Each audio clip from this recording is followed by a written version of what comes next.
The last thing my father said before slamming the front door was, "You'll be begging on the street by 30. I still remember the sound of his laughter following me down the driveway like broken glass scraping concrete.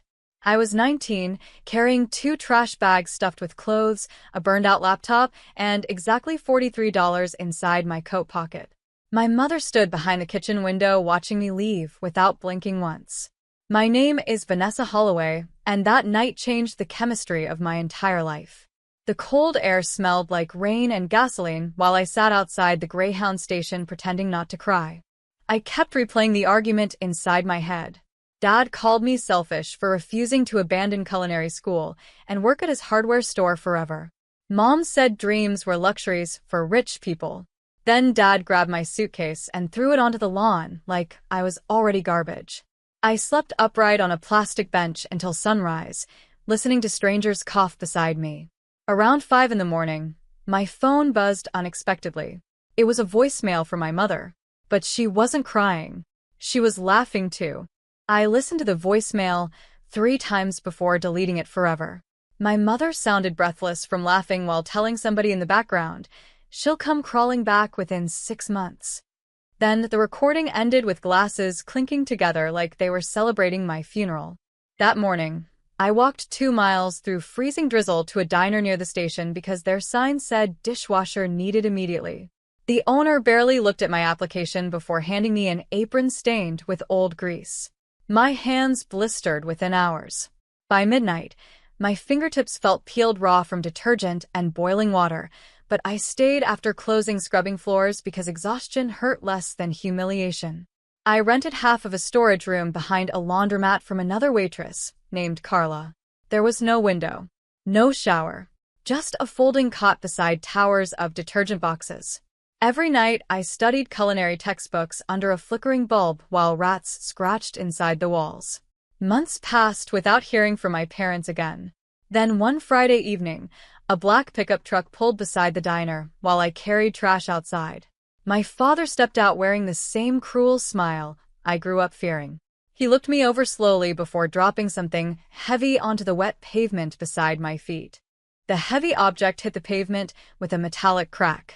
It was my old knife set from culinary school, tossed into the rain like scrap metal. One handle had snapped completely off. Dad kept smiling while water soaked through his expensive coat.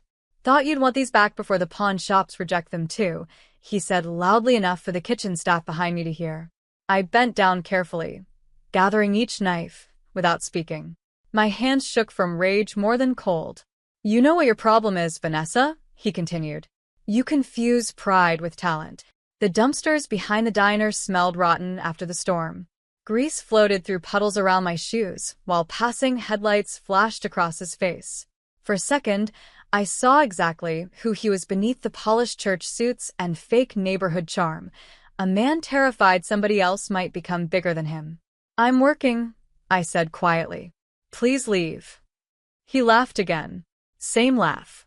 Same poison. Then he leaned closer. "Your mother cried from embarrassment when relatives asked where you disappeared to." That sentence cut deeper than anything else. Not because it hurt, because I finally understood something devastating. They never missed me. I carried the broken knives inside and worked until 4 in the morning without stopping once. At sunrise, Carla found me unconscious beside the stove, still gripping one blade tightly. I woke inside the emergency room with M4 taped to my arm and dried blood beneath my fingernails. Carla sat beside the bed eating vending machine crackers while glaring at me like an angry sister. "You worked 31 hours straight," she said. "That isn't ambition. That's self-destruction."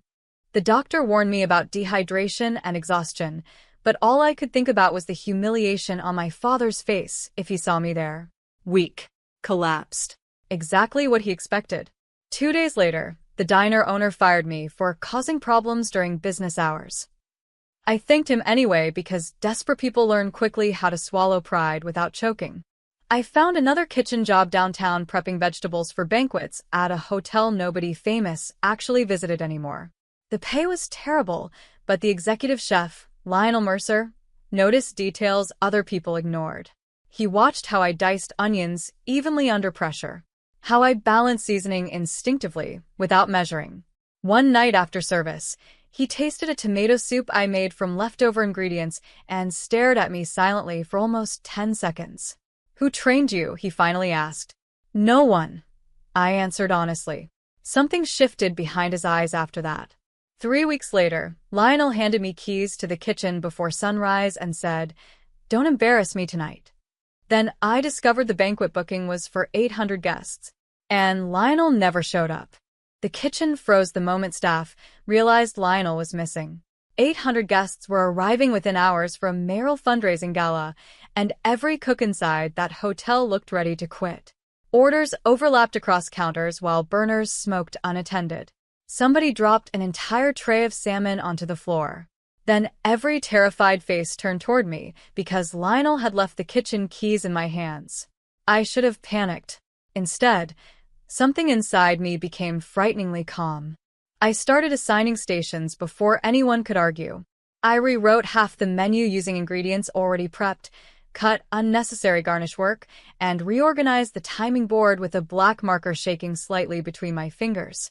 The air smelled like garlic, wine, and adrenaline while servers sprinted through swinging doors carrying stacks of plates.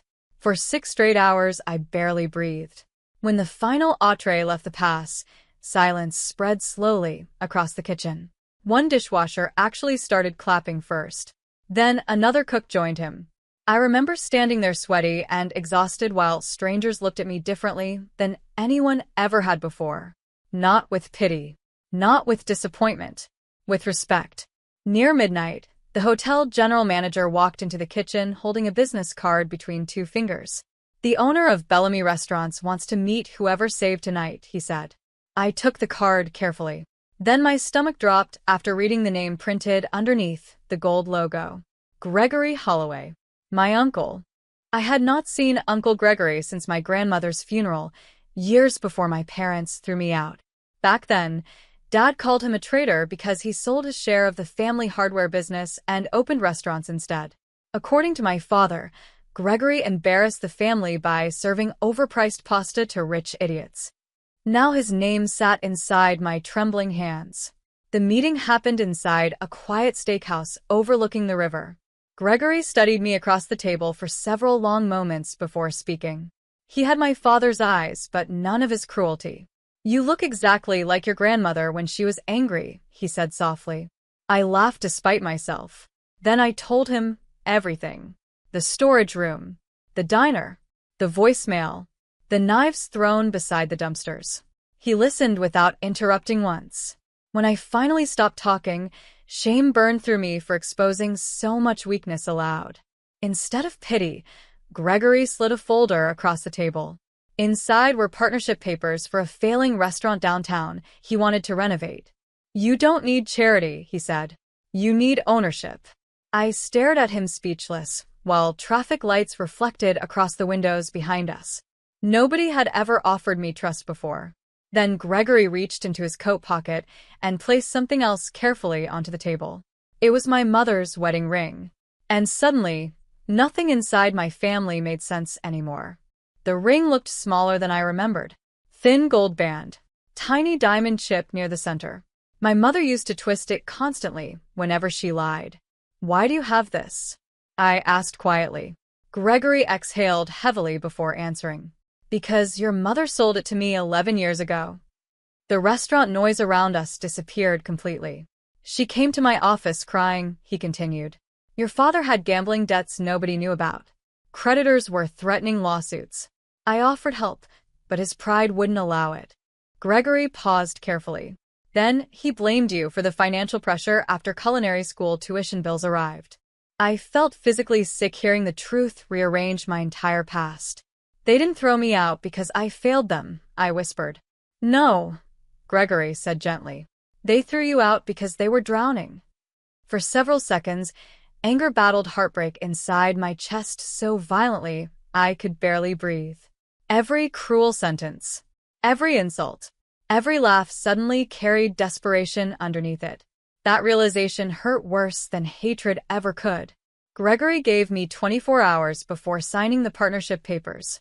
I spent that entire night walking city streets alone, thinking about the version of myself who slept inside storage rooms believing she deserved abandonment.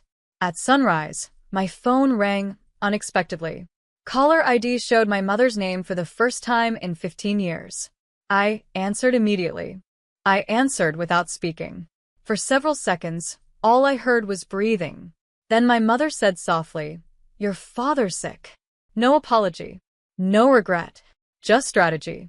She explained everything carefully after that. The debt collectors. The second mortgage.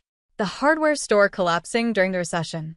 Dad's recent stroke leaving half his body weak. Her voice sounded exhausted now, stripped of the arrogance I remembered from childhood. Then she finally reached the real reason for calling. "We heard about your restaurants," she said quietly. "Your father believes family deserves another chance." I stared through my apartment windows toward downtown, where 14 restaurant signs glowed across the city, like surviving scars. Every kitchen represented nights nobody rescued me. Every paycheck carried memories of hunger, humiliation, and silence. "What exactly are you asking for?" I asked. A long pause followed. 30% ownership, she whispered. "We sacrificed years raising you." I almost laughed hearing the calculation underneath her trembling voice. Instead, I walked toward my desk and opened a sealed envelope already waiting there.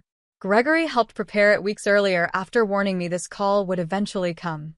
"You should check your mailbox tomorrow morning," I told her calmly. Inside that envelope were copies of every debt my father secretly created under my name before throwing me out. And my lawsuit,